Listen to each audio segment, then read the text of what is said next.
What's up, YouTube? Welcome to the GUNMEISTER. For today's episode, we are going to be checking out the Canik Tp9 Elite Combat. And there's a lot of stuff to cover with this gun, so I want to go over this with you before we get started on the range. Kind of share with you what the gun comes with, what you can expect with it out of the box. It's a nice gun. One thing I will tell you, it's about the size of a Glock 19. So for a range gun, my experience with them is a lot of times they're a little bigger, you know, a little heavier. This one is pretty light. And it's, I don't say it's compact, it's definitely not compact, but again, it's like about the size of a Glock 19. But let me show you some of the stuff that this gun comes with out of the box. That way you can kind of see what we're dealing with, and then we'll hit the range. So come on in here a little bit closer. Let's talk about this guy. It comes with two separate sights. It comes with an iron sight, and then it comes with the Vortex Viper red dot, which is a pretty nice little red dot. You get two magazines. One mag has the base plate on it right here, and these are 15 round mags, so it's 15 plus 3 on this one and just standard 15 on this one. That's one thing I do wish that they would do, is include two of them that had the base plates, but you're going to get one with the base plate, one that does not have a base plate. You're also going to get this holster right here, which is, you know, it's got decent retention. It's a good range holster, just kind of clips on your belt right there. Nice little holster. You get a few fiber optics to change out. I think you have green and some other colors that you can change this if you want to. Of course, it has a threaded protector. Comes with a really nice mag well. Now, the other thing I was going to tell you with this gun is this is kind of a co-op between Canik Arms and Salient, okay? Salient makes the base plate, or the mag well right here. They also make this really nice barrel, which is, it seems to be pretty darn accurate from what I understand. Comes with the little thread protector right here, so if you want to run suppressed or whatever you want to do with that, you can. It does have the ambidextrous slide release right here. It's on both sides. It breaks down a lot like a Glock, whereas you push this down and take it apart. The other thing I was going to show you, I did put the Talon grips on there, but that's just something I like to do. That's not going to come with the gun. On the mag release right here, it comes with 3 different mag releases. This is the medium. It comes with a medium, a small, and a large. I feel like the medium for me was just about perfect because it doesn't stick out too far, but it's definitely out far enough where you could take a feel and find it pretty easily without hunting around for it. So I just left that one on there. You can get this in a couple different colors. You can get it in the flat dark earth, which that's what this is, or you can get it in the black. I like the flat dark earth, and I'm going to tell you why I say that. Not so much because of the color, although it doesn't bother me. I think it's pretty cool. But what they do is they coat the gun, you know, the black coating like the nitride or however they do it. But when you get this color, that's on there as well as a coat of Cerakote. So you have really like dual corrosion protection, you know, because you got a really thick coating protecting the weapon, which is kind of nice, especially if you plan on using it around like corrosive environments or whatever. It could help you in the long run, just kind of keep it nice and longevity up. One area where this gun really shines is the trigger. This is a flat trigger, okay, and it's got right here, this is a safety, so if you don't have this pressed back, it won't fire. See, it kind of locks like that. See how you do? But when this is back, it'll let you carry it through. This trigger is just incredible. And let me see if I can do this left-handed so you guys can see. So when you chamber it back, it has just a little take up and a wall, just a really nice wall right there. See it? Right there, that's the wall. And the break on it is just super clean, super crisp. See that?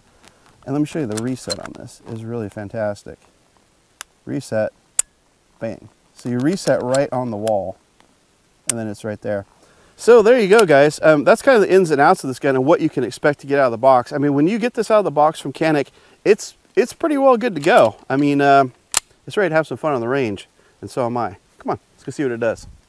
All right, so we got this loaded up with 15. We're running the Blazer Brass today. Figure we just start off, put some down the range. One thing I will tell you, I've noticed a couple things with this gun as we're getting it set up for the range. Everything on this gun, like, you know, like your mags are stiff when you get a new gun, stuff like that. These are already, I don't want to say broken in because they're not, they're new, but it's just right. It's very right as far as when you load the mag and chamber it, everything's smooth, like you'd find on a gun that you'd broke in for quite a while. The other thing I was going to tell you is a lot of times on red dots, when you go to shoot through them, you see people do this a lot, okay? They're kind of hunting for it because, you know, you got to find the red dot in there. On this one, it seems to be like naturally where you would point and shoot, that's where the red dot is. So that's pretty cool. So let's just go ahead and put this mag down here and kind of get a feel for it and see if it hits where it's supposed to. Let's see what happens.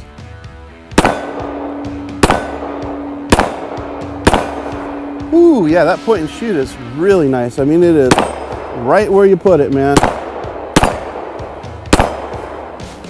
Let's try a headshot on that silhouette. Nice. This thing, I'm liking this so far, man. So far, it feels really, really nice. Recoil on this thing is a little poppy, but I'm guessing that's because the bore axis on this is really high. But, I mean, not a huge deal, but seems to be working pretty well. Nice, nice. All right, well, that first mag went pretty darn good. Got another mag here. This is the one without the extended base plate, so it's just 15 rounds. Let's do this. Let's go ahead and run this left to right and just kind of go through them all, see what that does.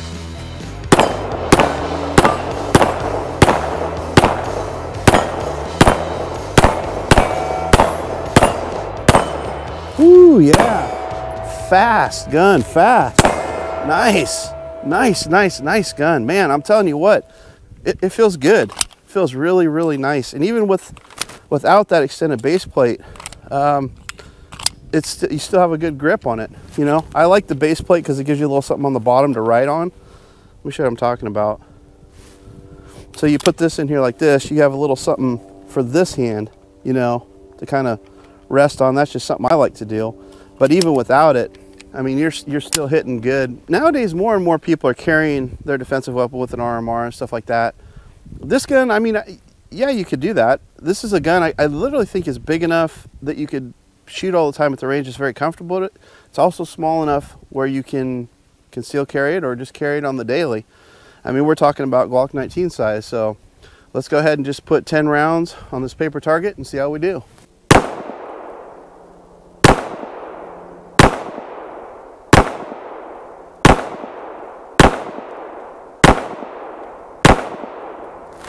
There you go. Not bad, not bad. Now this is shooting a little bit low, and I'll tell you why that is because again, I'm like 7 yards right here, maybe 10 at the most, and this was sighted in at like 40, so it's gonna make, when you're up close, make it hit a little lower. But let's go ahead and check that out. I mean, the thing is, guys, with this gun right here, it's quick to get on target, and that's a very respectable group, man. I mean, that's maybe 3 inches, something like that. And I wasn't particularly taking my time, but this gun, where you put it, that's where it's going.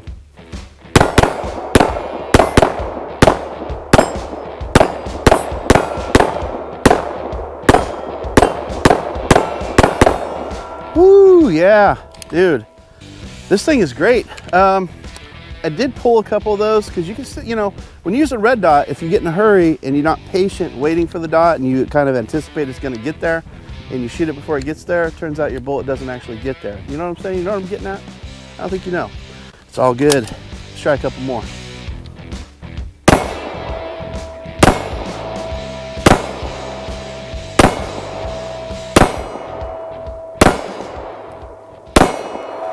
Back here at 100. Of course, we're always back here at 100. We love 100. So let's go ahead and start on the rifle range, hit the big gong, and then we'll go over to the gong zone and just play around a little bit. Got a couple mags, see what we can do. Oh yeah. Wow, I'm gonna tell you something, man. With that trigger as sensitive and clean of a break and reset that is, makes it a lot easier to hit targets like this. Just one right after another. Let's move over to the gong zone. Let's try the big one in the middle. No problem. One to the left. Nice. One to the right. That was, yeah, I feel like I'm pulling that a little bit. Let me try it again. There we go. How about that? Let's go a little bit faster. Let's go back to the rifle range. Let's try the one in the middle. Go a little bit faster.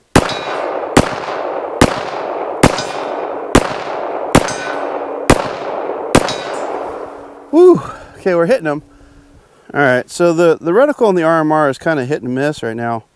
I'm wondering if the batteries come loose in there. I'll check that out in a second here.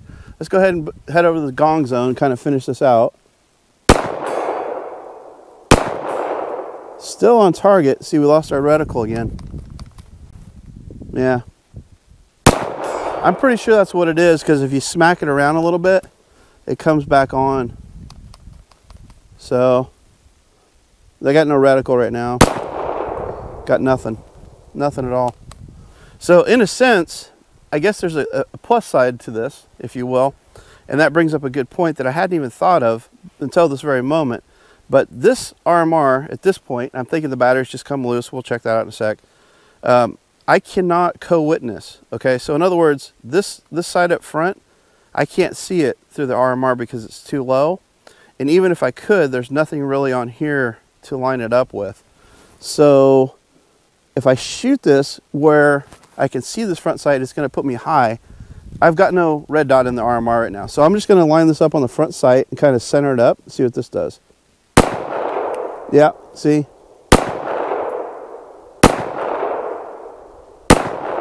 Yep, so I got nothing there. Well, interesting.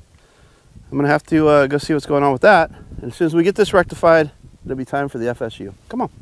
All right, guys, here we go. FSU time. We got the GUNMEISTER shooting gallery set up. Let's see what we can do.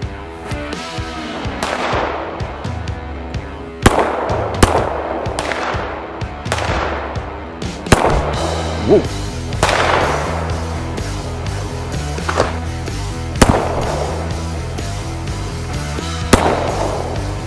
Dude, it flipped back up. That was awesome.